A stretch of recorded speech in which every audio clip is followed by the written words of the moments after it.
Money can change a lot of things. Money can't buy you happiness എന്നുള്ളതിൽ 80% വിശ്വസിക്കാത്ത ഒരാളാണ് ഞാൻ. It can actually buy you the freedom that you always wished for. ഇപ്പൊ സമ്പാദിക്കണ കാരണം തന്നെ വീട്ടിലൊരു ചർച്ച വരുമ്പോഴോ അല്ലെങ്കിൽ ഒരു ഡിസിഷൻ എടുക്കുന്ന സമയത്തൊക്കെ എനിക്കും അതിൽ വലിയൊരു പങ്കുണ്ട്. And I can be my own decision maker. എനിക്ക് ഇഷ്ടപ്പെട്ട കാര്യങ്ങൾ മേടിക്കണത് മുതൽ എന്റെ അനിയന് ഇഷ്ടപ്പെട്ട കാര്യങ്ങൾ വരെ മേടിച്ചു കൊടുക്കാൻ എന്നെ കൊണ്ട് ഇപ്പൊ പറ്റുന്നുണ്ട്. നിങ്ങളിങ്ങനെ കേട്ടിട്ടുണ്ടോ എന്ന് എനിക്കറിയില്ല. അമ്മ എന്നോട് പണ്ട് എപ്പോഴും പറഞ്ഞിരുന്ന ഒരു കാര്യമാണ്, നീ പഠിച്ച് സ്വന്തം കാലിൽ നിൽക്കണം, സ്വയമായിട്ട് സമ്പാദിക്കണം എന്നുള്ളത്.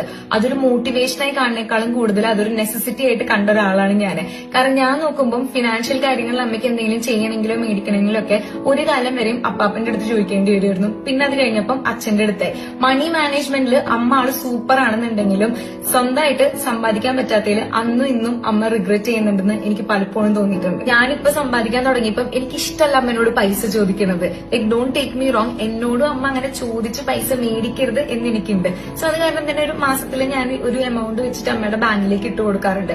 ഒരിക്കൽ അമ്മനോട് ചോദിച്ചു, നീ അതിന് ചോദിക്കാണ്ട് ഇങ്ങനെ പൈസ ഇട്ടായിരുന്നേന്ന് ചോദിച്ചു. അപ്പൊ ഞാൻ അമ്മയുടെ അടുത്ത് പറഞ്ഞു, ഇത് അമ്മ ഏൺ ചെയ്യുന്ന പൈസയാണ്, അമ്മയ്ക്ക് ഇതുകൊണ്ട് എന്ത് വേണമെങ്കിലും ചെയ്യാം. അമ്മയ്ക്കൊരു സാലറി കിട്ടി അമ്മ എങ്ങനെ ജീവിക്കുക അതുപോലെ ജീവിക്കുക.